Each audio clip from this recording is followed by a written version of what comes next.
For decades, history books have told us one version of the story, that the origins of Black Americans can be traced back solely to the transatlantic slave trade. But what if there's more to the story? What if science, specifically a banned DNA study, revealed a shocking truth that challenges everything we've been taught?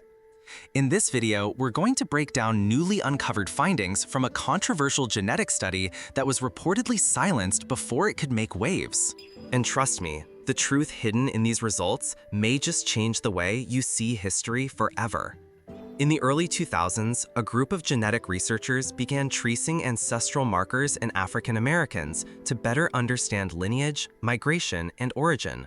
Funded by a mix of private institutions and universities, this study took DNA samples from thousands of Black Americans across various states. The aim was simple: map the genetic fingerprints and compare them with African, Native American, and European reference genomes. But what they found was far from simple and far from politically convenient. Within months of its preliminary results, the study was abruptly halted. The lead scientists went silent, and the published papers vanished from academic databases. Whispers in the research community suggested that the data didn't fit the accepted historical narrative, and that certain elements of the ancestry in Black Americans could point to pre-Columbian origins, long before 1619. Some allege that this information was buried due to its potential to disrupt historical, political, and economic narratives deeply embedded in society. The DNA markers reportedly revealed something astounding. A significant portion of tested Black Americans carried haplogroups linked not only to West Africa, but also to ancient Native American tribes, and even lineages found in early pre-Columbian coastal civilizations. This suggests that a portion of Black American ancestry may have roots in the Americas long before European colonization or the slave trade began. In other words, some Black Americans could be direct descendants of people who were already here, thriving, building, and trading centuries before the first slave ships landed in Virginia. This challenges the standard schoolbook version of events that places the African presence in America strictly in the post-1619 narrative. It also hints at complex transoceanic migration routes that historians rarely discuss. Could it be that early African seafarers reached the Americas on their own? Or that there were vibrant Afro-Native communities that history has erased? Historical records from early European explorers mention encounters with dark-skinned, curly-haired natives in parts of the Americas, from the Caribbean to the Mississippi Valley. These accounts have long been dismissed or explained away as exaggerations. But if the DNA evidence aligns with these descriptions, we're looking at proof that Afro-descended peoples were integrated into the fabric of the Americas long before Columbus. Furthermore, artifacts such as African-style boat carvings, linguistic similarities between West African and certain native languages, and even ancient botanical exchanges suggest deep, ancient connections. The suppression of this DNA study may be part of a broader pattern of erasing narratives that don't fit neatly into colonial history, a history written by the victors. If these findings were widely acknowledged, it would force textbooks, museums, and even legal frameworks around land and heritage rights to be rewritten, revealing that a significant number of Black Americans have deep indigenous ties to the Americas would have massive political and cultural implications. It could transform the conversation around identity, reparations, and indigenous rights. Entire communities could claim ancestral rights to land and resources under treaties that protect Native American heritage. This also shifts the cultural identity conversation from one solely rooted in the trauma of slavery to one that includes sovereignty, resilience, and a rich, overlooked history. The fact that such a revelation could empower millions might explain why such data would be suppressed. Imagine the ripple effects in academic, political, and even economic spheres if the dominant narrative of African American origins had to expand beyond the slave trade to include a powerful indigenous legacy. Whether or not the banned DNA study is ever officially released, the whispers it left behind have already sparked curiosity and independent research. Genealogists, historians, and everyday people are now turning to commercial DNA tests, oral histories, and independent archives to piece together the truth. And while mainstream academia might still shy away from this subject, the digital age makes it harder to bury inconvenient facts. Communities are beginning to embrace the possibility of a dual heritage, African and Native, reclaiming a story that belongs to them. If the suppressed data is correct, then the history of Black Americans is far richer, deeper, and more complex than the textbooks suggest. This isn't just about ancestry, it's about identity, pride, and the right to know where we truly come from. One of the most startling details in the suppressed DNA findings is the potential link between ancient West African seafaring cultures and early American coastal populations. Certain mitochondrial haplogroups present in Black Americans today bear uncanny resemblance to genetic markers found in North and West African coastal communities. This opens up the possibility that Africans were capable of transatlantic travel centuries before European colonization. Historical records from Mali's Mansa Abu Bakr II tell of a massive maritime expedition around the year 1311, where entire fleets set sail westward, never to return. Could these voyages have made landfall in the Americas, leading to integration with indigenous populations? If so, the genetic footprints of those voyages may still be present in the DNA of African Americans today. This not only challenges the idea that the Atlantic was an impassable barrier before Columbus, but also reframes Africa as a source of explorers and innovators rather than just a victim of European exploitation. Such a shift in narrative would upend traditional Eurocentric timelines and give Africa a rightful place in the global exploration story. Hidden in dusty archives and private collections are old maps that may support the theory of African presence in the Americas before Columbus. Some 14th and 15th century charts feature coastlines of the Americas drawn with a surprising level of accuracy long before European navigators officially discovered them. These maps often include annotations or illustrations of dark-skinned peoples in coastal regions. One controversial example is the 1418 Chinese world map, which some historians claim was influenced by African and Arab maritime knowledge. If these maps were indeed created with African input, they suggest that Africans not only reached the Americas, but also left enough of a footprint to be recorded by other civilizations. The idea that Africans were active participants in early world mapping threatens the long-standing belief that they were isolated from global navigation until Europeans arrived. It's a narrative shift from one of isolation to one of contribution, skill, and influence, a history that has been largely ignored in mainstream education. Language is one of the strongest markers of human connection. Linguists examining indigenous languages in the southeastern United States and the Caribbean have noted curious similarities to certain West African dialects, particularly in phonetics and vocabulary. Words for water, trade, and navigation appear strikingly similar between these two regions, despite being separated by the Atlantic Ocean. This could be coincidental, or it could be the linguistic fingerprint of an ancient cultural exchange. Some historians argue that these similarities may have developed through centuries of interaction between Africans and indigenous peoples long before European colonization. If these linguistic ties are genuine, they would serve as another piece of evidence linking African mariners to early American societies. The challenge is that such claims often meet resistance in academic circles, where contact before Columbus theories are treated with skepticism. But the DNA study's findings give new weight to the linguistic connections, making them harder to dismiss as mere coincidence. Across North and South America, archaeologists have unearthed artifacts that defy neat categorization. Certain pottery fragments, metalworking techniques, and even burial styles bear a resemblance to West African traditions. In South America, specifically in coastal Brazil, some pre-Columbian settlements show evidence of African-style weaving patterns and fishing tools. In the American Southeast, burial mounds contain beads and ornaments that resemble those from Mali and Senegal. While mainstream archaeology often explains these similarities as parallel development, the banned DNA study might suggest another explanation: direct contact and exchange. If African travelers integrated into local communities, they would naturally contribute to the material culture, leaving behind these subtle yet telling clues. Accepting this possibility would force archaeologists to revisit their interpretations and perhaps even reclassify certain finds as evidence of African influence. The colossal Olmec heads of Mesoamerica have long been a subject of fascination and debate.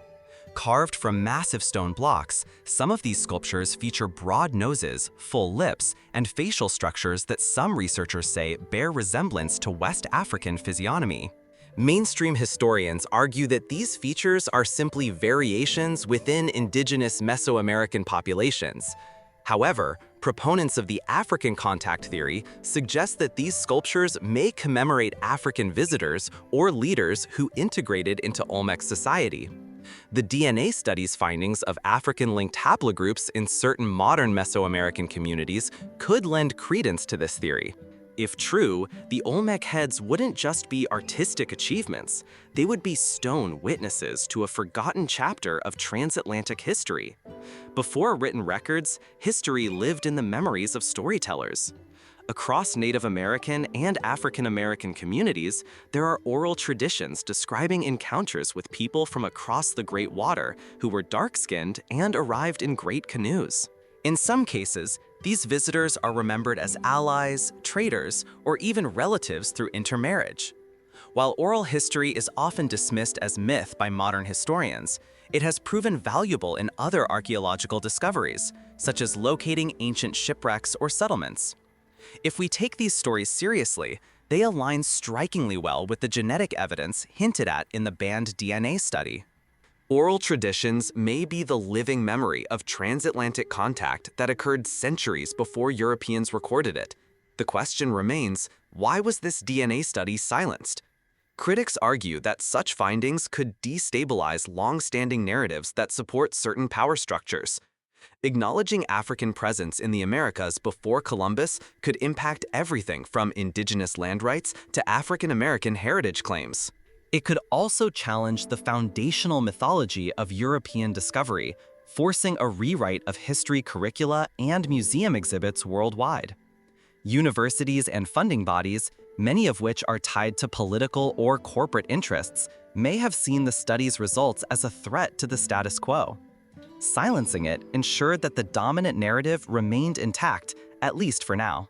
In the absence of the official study, many African Americans are turning to commercial DNA testing companies like 23andMe and Ancestry DNA to trace their roots. While these companies are limited by their reference databases, some individuals report unexpected traces of Native American and even South American ancestry alongside their African heritage. Though not conclusive on their own, these results mirror the suppressed study's core claim.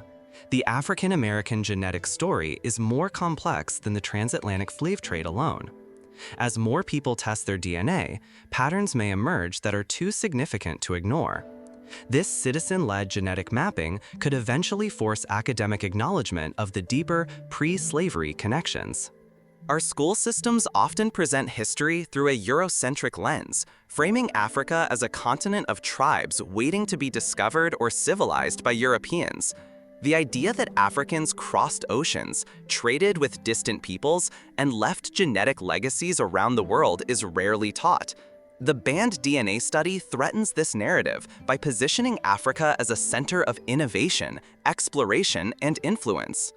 Changing this view would require a massive overhaul of history education, museum exhibitions, and even popular media portrayals. It would also give African American students a history that includes achievement and agency, not just oppression. This controversy highlights a bigger issue: the control of information in scientific research. Studies that produce inconvenient results often faced funding cuts, delayed publication, or outright suppression. In an age where academic work should be transparent and accessible, the burying of the DNA study is a reminder that science is not immune to politics. Activists and scholars are now calling for legislation that requires all taxpayer-funded research to be made public, regardless of its conclusions. If such laws existed when this study was conducted, we might already have access to its full findings. If African Americans are shown to have significant indigenous ancestry, the reparations conversation could expand dramatically. Reparations have traditionally been framed in terms of slavery and its aftermath, but indigenous ancestry could open legal avenues related to land restitution, resource rights, and treaty protections. This would complicate the political landscape and potentially place African American communities in direct conversation with Native American nations about shared struggles and shared claims. Such a development could be transformative or deeply divisive, depending on how it is approached. Some historical accounts suggest that African kings and leaders may have sponsored exploratory voyages across the Atlantic. Mali's Mansa Musa, often cited as the richest man in history, ruled during a time of great wealth and maritime ambition. His predecessor's voyages toward the west may have been part of a broader African interest in connecting with distant lands. If African royalty initiated these expeditions, they would have sent skilled navigators, traders, and diplomats, people capable of forming lasting ties with indigenous communities in the Americas. Many mainstream historians reject pre-Columbian African contact theories outright, citing a lack of definitive archaeological proof. They argue that the genetic and cultural similarities can be explained through other means. However, critics point out that archaeology often depends on interpretation, and that interpretation is shaped by the assumptions of the time. If researchers go into the field assuming no African contact occurred, they may overlook or misclassify evidence that suggests otherwise. The banned DNA study disrupts those assumptions and demands a fresh look at the data. With official channels closed, independent historians, geneticists, and community researchers are stepping in. Using open-source genetic databases, they are mapping ancestral links between African Americans and indigenous populations across the Americas. These grassroots efforts lack the funding and resources of large institutions, but they have one advantage: they are free from the political pressures that can silence controversial findings. In time, their work may piece together the same picture the banned study hinted at, making suppression impossible. If these hidden histories become widely known, we could witness a cultural renaissance among African Americans. Embracing a heritage that includes explorers, innovators, and indigenous leaders could inspire new art, literature, and scholarship. It could also foster solidarity between African American and Native American communities, united by a shared and complex past.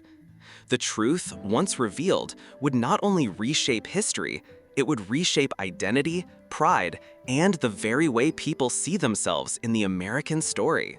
One of the most overlooked pieces of evidence for early African presence in the Americas lies in the Caribbean.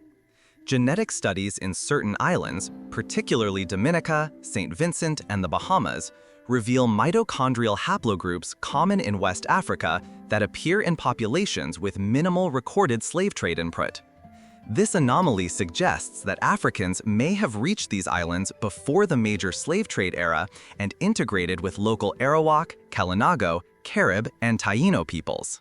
Some communities even preserve traditional songs, drum patterns, and agricultural techniques closely resembling those from West Africa. These shared cultural elements, passed down for centuries, could be living proof of an early Afro-Caribbean connection. When combined with the suppressed DNA findings, the genetic evidence paints a picture of complex, pre-Columbian human networks crisscrossing the Atlantic.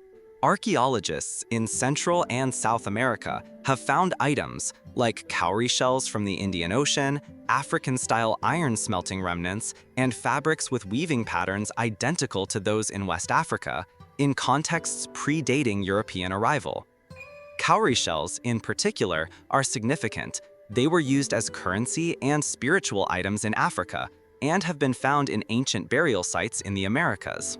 These artifacts are often dismissed as anomalies or evidence of later contact, but their presence in pre-Columbian layers suggests a more direct African link. If confirmed, they would be silent witnesses to a time when goods, and the people who made them, traveled vast distances across the sea. The banned DNA study reportedly revealed not just African-linked haplogroups in African Americans, but also in isolated indigenous communities in South America, particularly along the Amazon River. These tribes had no recorded contact with African-descended people in the post-Columbian era. This means the genetic markers must have arrived earlier, perhaps through coastal migrations or trade networks stretching from the Caribbean into the South American interior. This evidence complicates the conventional migration story of the Americas, showing that long-distance human interaction was more common and more ancient than we think. While much focus is placed on indigenous oral histories in the Americas, African oral traditions also contain tantalizing hints of transatlantic journeys. In parts of Mali, Senegal, and Ghana, griots, traditional historians, tell stories of ancestors who sailed west into the sunset and never returned. Some tales speak of lands with red soil and dark forests far across the water. These accounts, preserved for centuries, may represent cultural memories of expeditions to the Americas. If African oral history and American indigenous oral history are telling parallel stories, the overlap could be key to reconstructing this hidden past. Whenever suppressed research threatens the mainstream narrative, there's often an effort to discredit it, and this DNA study was no exception. Anonymous op-eds appeared in academic circles, labeling the research flawed or methodologically unsound, despite its initial peer review approval. Funding agencies quietly withdrew support, citing scope changes. Even the lead scientists faced professional isolation. This pattern is not unique. Controversial research on ancient migrations has faced similar pushback when it challenges Eurocentric or colonial interpretations. This suppression doesn't erase the evidence, it just buries it deeper. Interestingly, the theory of early African contact might overlap with evidence of Polynesian voyages to the Americas.